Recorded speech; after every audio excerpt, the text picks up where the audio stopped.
নিরামিষ আলুর দমের একটা রেসিপি শেয়ার করব।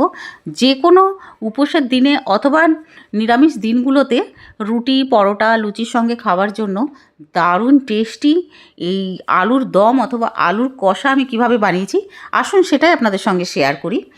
এর জন্য প্রেসার কুকারে আমি আলুগুলোকে সেদ্ধ করে নিয়েছি।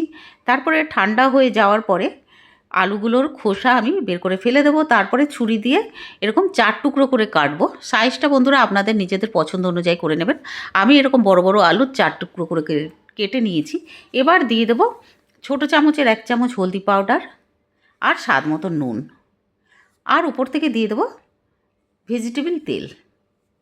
ভেজিটেবিল অয়েল, এটা রাইস ব্র্যান্ড অয়েল এটা বন্ধুরা। দিয়ে এবার স্প্রে করে দেবো উপর থেকে তেলটা। এবার নুন, হলুদ, তেল ভালো মতন আলুগুলোর গায়ে মাখিয়ে নেব। খুব ভালো করে মাখিয়ে নিতে হবে। প্যানে দিয়ে দেবো সর্ষের তেল। তেলটা গরম হয়ে গেলেই এবার আলুগুলোকে ফ্রাই করার জন্য দিয়ে দেবো প্যানে। মিডিয়াম ফ্লেমে ভালো মতন আলুগুলোকে উল্টে পাল্টে ভেজে নেব। ভাজতে ভাজতে দেখুন এরকম কালারটা যখন হয়ে যাবে তখন দিয়ে দেবো Kashmiri red chilli powder. Basically এটা কালারের জন্য দেবো, তবে এটাও অপশনাল বন্ধুরা, আপনারা যদি না চান তাহলে না দিলেও কিন্তু চলবে। এবার ভেজে নেব কাশ্মীরি রেড চিলি পাউডার দেওয়ার পরে। এটা লাস্টের দিকে দিয়েছি পাউডারটাকে, যদি আগে দিতাম তাহলে ভাজতে ভাজতে এই রেড চিলি যে পাউডারটা, কাশ্মীরি রেড চিলি পাউডারের কালারটা চেঞ্জ হয়ে যেত, একটু কালো হয়ে যেত, সেই জন্য লাস্টে দিয়েছি। এবার কাজু নিয়েছি 8 থেকে 10টা, হাফ ইঞ্চ আদা, 4 থেকে 5টা কাঁচা লঙ্কা, 1 চামচ পোস্ত আর 2টো টমেটো। এগুলোর পেস্ট আমি বানিয়ে নেব, তাই গ্রাইন্ডিং জারে টমেটোগুলোকে সবার আগে কেটে দিয়েছি। আর এই যে মশলাগুলো ঢেলে দেবো, পোস্ত, কাজু, আদা, কাঁচা লঙ্কা। এবার এই প্লেটের মধ্যে একটু জল দেব কারণ পোস্ত লেগে আছে। তারপরে গ্রাইন্ডিং জারে ঢেলেছি এটা। এবারে পেস্ট বানিয়ে নেব, স্মুথ পেস্ট বানিয়ে নেব। এই পেস্টটাকে এবার আমি ঢালবো। তার আগে আমি আলুটাকে তুলে নিয়েছি প্যান থেকে। দিয়ে দেবো 1 চামচ জিরা। জিরাটা যে ফুটতে শুরু করবে দিয়ে দেবো তেজপাতা আর একটু চিনি। চিনিটা অপশনাল বন্ধুরা, তবে খেতে ভালো লাগবে।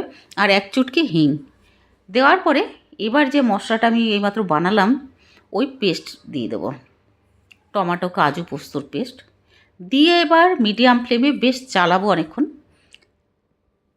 দেখুন একটু শুকিয়ে গেছে চালাতে চালাতে। উপর থেকে দিয়ে দেবো রেড চিলি পাউডার আর হলদি পাউডার একটুখানি, ছোটো চামচে হাফ চামচ, আর স্বাদ মতো নুন।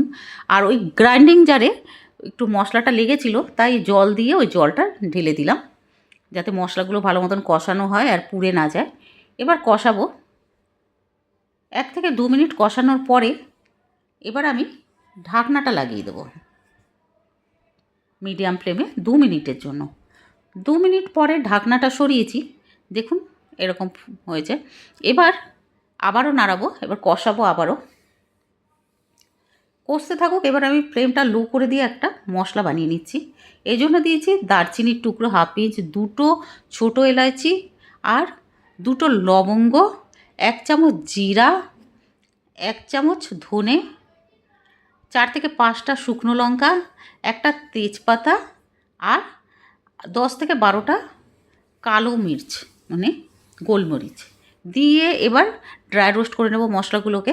আমি কি করব, এবার তেজপাতা আর শুকনো লঙ্কাগুলোকে ছিঁড়ে দেব, তাহলে পাউডার বানাতে সুবিধা হবে। এবার ভালো মতন ভাজা হয়ে গেলে, একটা সুন্দর গন্ধ আসতে শুরু করলে একটা প্লেটে রেখে দেবো। ঠান্ডা হয়ে যাওয়ার পরে এটা পাউডার বানিয়ে নেব। এই পাউডারটা একটা প্লেটে রেখে দেবো, গ্রাইন্ডিং জারে পাউডারটা বানিয়ে নিয়েছিলাম। এবার এই পাউডারটাই আমি প্যানের মধ্যে ঢেলে দেবো, ফ্লেমটা যে লো করে রেখেছিলাম মশলাটা কষতে কষতে। এবার এই পাউডার দেওয়ার পরে আবারও কষাবো। একটু কষানোর পরে 2 মিনিট কষানোর পরে ভেজে রাখা আলুগুলো দিয়ে দেবো, দিয়ে আবারও কষাবো, ভালো মতন মিক্স করে নেব আলুর সঙ্গে মশলার। বেশ অনেকক্ষণ ভাজবো, 3 থেকে 4 মিনিট ভাজার পরে মিডিয়াম ফ্লেমে এবার হাফ কাপ মতন আমি জল দেবো। আমি যেহেতু শুকনো শুকনো বানাচ্ছি, আলু কষা বানাচ্ছি, তাই জল কিন্তু অল্প দিয়েছি। তবে আপনারা চাইলে একটু যদি গ্রেভি করতে চান তাহলে জলটা একটু বেশি দিতে পারেন। এবার জলটা দেওয়ার পরে নাড়বো, নাড়ার পরে ঢাকনাটা লাগিয়ে দেবো 2 থেকে 3 মিনিটের জন্য মিডিয়াম ফ্লেমে। 3 মিনিট পরে ঢাকনাটা সরিয়ে হাফ চামচ ঘি দিয়ে দেবো। ঘিটা দেওয়ার পরে আবার ভালো মতন নাড়িয়ে নেব। এটা কিন্তু বন্ধুরা লুচি, পরোটা, রুটির সঙ্গে তো ভালো লাগবেই, তাছাড়া এই যে পুজোর সময় যে খিচুড়িগুলো হয় না, ঘরে যে পুজোতে খিচুড়ি, তার সঙ্গেও কিন্তু খেতে দারুণ লাগবে। এটা খিচুড়ির পাশে সাইড ডিশ হিসাবে তৈরি হয়ে গেছে আমাদের দারুণ টেস্টি ইয়াম্মি আলুর দম অথবা আলুর কষা। পুরো ভিডিও দেখার জন্য ধন্যবাদ। আর ভিডিওটা ভালো লাগলে বন্ধুরা প্লিজ লাইক, শেয়ার ও সাবস্ক্রাইব করে দেবেন। আর কমেন্ট করে জানাবেন যে খেতে কেমন লাগলো এই আলু কষা অথবা আলুর দম। পুরো ভিডিও দেখার জন্য অনেক অনেক ধন্যবাদ আপনাদের।